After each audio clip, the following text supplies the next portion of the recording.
Breaking news. BRS MLA Maganti Gopinath కన్నుమూశారు. AG ఆసుపత్రిలో చికిత్స పొందుతూ మృతి చెందారు. గత కొన్ని రోజులుగా అనారోగ్యంతో బాధపడుతున్నారు మాగంటి. 3 రోజుల క్రితం సీరియస్ గా ఉండడంతో ఏజీ ఆసుపత్రికి తరలించారు. అప్పటి నుంచి ఆసుపత్రిలో చికిత్స పొందుతున్నారు. ఉదయం 5:45 మాగంటి చనిపోయినట్లు డాక్టర్లు ప్రకటించారు.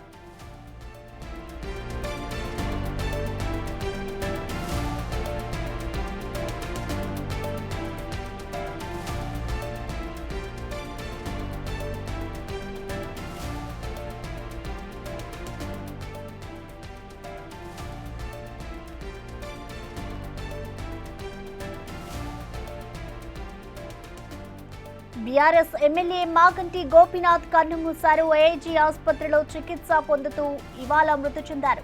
గత కొన్ని రోజులుగా అనారోగ్యంతో బాధపడుతున్నారు మాగంటి. 3 రోజుల నుంచి కూడా అతని పరిస్థితి అయితే సీరియస్ గా ఉండడంతో ఏజీ ఆసుపత్రికి తరలించారు. అప్పటి నుంచి ఆసుపత్రిలో చికిత్స పొందుతూ ఉన్నారు. ఉదయం 5:45 మాగంటి చనిపోయినట్లు డాక్టర్లు ప్రకటించారు.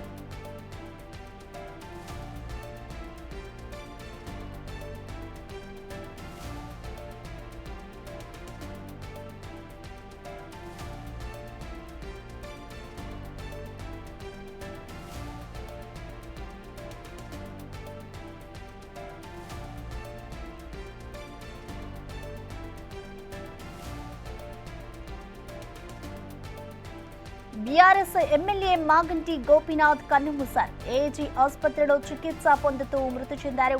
గత కొన్ని రోజులుగా అనారోగ్యంతో బాధపడుతున్నారు మాగంటి. 3 రోజుల క్రితం సీరియస్ గా ఉండడంతో ఏజీ ఆసుపత్రికి తరలించారు.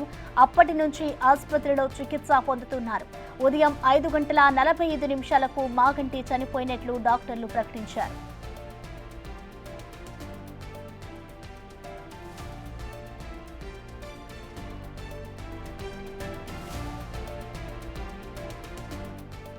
దీనిపై మరింత సమాచారాన్ని మా ఇన్పుట్ ఎడిటర్ పవన్ అందిస్తారు. పవన్, మనం చూస్తున్నాం ఇటు గత 3 రోజుల నుంచి కూడా హాస్పిటల్లో ట్రీట్మెంట్ చేసుకుంటూ ఇవాళ మాగంటి గోపీనాథ్ అయితే కన్నుమూశారు. సో ఓవరాల్ గా ఆయన మృతికి సంబంధించిన డీటెయిల్స్ ఏ విధంగా ఉన్నాయి?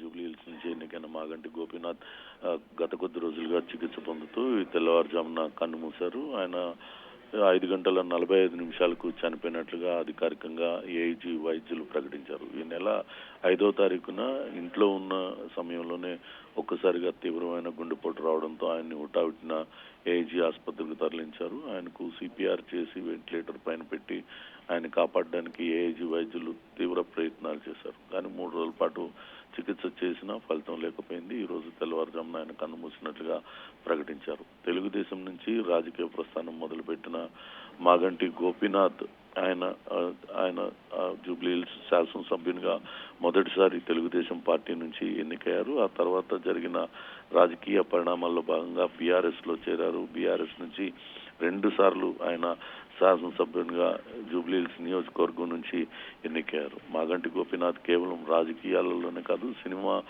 నిర్మాతగా కూడా ఆయన వ్యవహరించారు.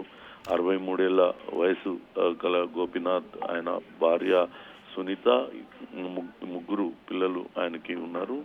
ఆయనకు కుమారుడు, 2 కుమార్తెలు ఉన్నారు. తెలుగుదేశంలో తెలుగు యువత అధ్యక్షుడిగా చాలా కాలం పనిచేసిన గోపీనాథ్ ఆ తర్వాత ఎన్నికల్లో నిలబడి ఆయన తెలుగుదేశం పార్టీ శాసనసభ్యునిగా ఎన్నికయ్యారు.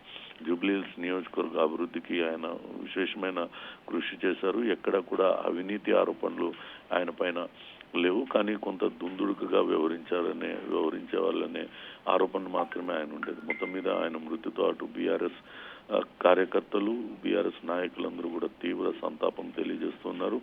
అమెరికా పర్యటన కుదించుకొని మరి హైదరాబాద్ చేరుకున్న కేటీఆర్ నేరుగా ఏఐజీ ఆసుపత్రికి వెళ్లి మాగంటి కుటుంబ సభ్యులను పరామర్శించారు. మొదటి నుంచి కూడా కేటీఆర్ భార్య శైలిమ కూడా మొదటి నుంచి ఆ కుటుంబ సభ్యులకి ధైర్యం చెప్తూనే ఉన్నారు. ఆసుపత్రిలోనే ఉండి వాళ్ళ కుటుంబ సభ్యులు బాగోగులు చూసుకుంటూ వాళ్ళకి ధైర్యం చెప్తున్న పరిస్థితి అయితే ఉంది. ప్రస్తుతం ఆయన మృతి చెందడంతో అటు బీఆర్ఎస్ నేతలతో పాటు అటు టీడీపీ నేతలు కూడా తీవ్ర దిగ్భ్రాంతిని వ్యక్తం చేస్తున్నారు. ఎంతో చురుకుగా చలాకీగా ఉండే గోపీనాథ్ ఈ రకంగా అనారోగ్యానికి గురవడం, మొన్నే ఇటీవలనే ఆయనకు శస్త్రచికిత్స కూడా చేశారు. అంతా బాగుంటుంది అనుకున్న టైంలో ఆయన అకస్మాత్తుగా ఈ రకంగా చనిపోవడం జీర్ణించుకోలేకపోతున్నాం అంటూ వాళ్ళందరూ కూడా తమ సానుభూతిని తెలియజేస్తున్నారు. మరోపక్క కార్యకర్తలందరూ కూడా తీవ్ర విషాదంలో మునిగిపోయారు. గోపీనాథ్ కార్యకర్తలందరినీ కూడా చాలా బాగా చూసుకునేవాడు, కార్యకర్తలను కూడా కుటుంబ సభ్యులుగా చూసుకునేవాడు అనే మంచి పేరు అతనికి ఉండడంతో వాళ్ళందరూ కూడా శోక సముద్రంలో మునిగిపోయిన పరిస్థితి. మరి కాసేపట్లోనే జూబ్లీ హిల్స్ లో, అటు మాదాపూర్ కావూరి హిల్స్ లో ఉన్న ఆయన నివాసానికి ఆయన మృతదేహాన్ని తీసుకొస్తారు. ఇక్కడ ప్రజల సందర్శనార్థం ఉంచిన తర్వాత మహాప్రస్థానంలో ఆయనకు అంత్యక్రియలు నిర్వహించడానికి ఏర్పాట్లు చేస్తున్నారు. అయితే మాజీ ముఖ్యమంత్రి కేసీఆర్ మరి కాసేపట్లోనే ఏఐజీ ఆసుపత్రికి చేరుకుంటారని చెప్తున్నారు. ఆయన వచ్చి ఆయన మృతదేహాన్ని సందర్శించి కుటుంబ సభ్యులకి ధైర్యం చెప్తారు. ఇక మాగంటి గోపీనాథ్ కోలుకోవాలంటూ ఇప్పటిదాకా అటు ముఖ్యమంత్రి రేవంత్ రెడ్డి తదితరులు కూడా అటు ఆకాంక్షను వెలిబుచ్చారు. కానీ ఆయన చనిపోవడంతో తీవ్ర సంతాపాన్ని వెలిబుచ్చారు. వాళ్ళ కుటుంబ సభ్యులకు అండగా ఉంటామంటూ ఆ ధైర్యం చెప్పిన పరిస్థితి అయితే ఉంది. ప్రస్తుతం మాగంటి గోపీనాథ్ మృతదేహం ఇంకా అటు ఆసుపత్రిలోనే, ఏఐజీ ఆసుపత్రిలోనే ఉంది. వాళ్ళ కుటుంబ సభ్యులు, బంధువులందరూ కూడా ఆసుపత్రి వద్దకు చేరుకున్నారు. మరి కాసేపట్లోనే అక్కడ ఫార్మాలిటీస్ అన్ని పూర్తయిన తర్వాత ఆయన డాక్టర్స్ కాలనీ కావూరి హిల్స్ లో ఉన్న ఆయన నివాసానికి తీసుకొచ్చి అక్కడ ప్రజల సందర్శనార్థం ఉంచిన తర్వాత ఆయనకు అధికార లాంఛనాలతో ఆయనకు అంత్యక్రియలు నిర్వహించే అవకాశం అయితే ఉంది. Prasanna. Okay, thank you Pawan.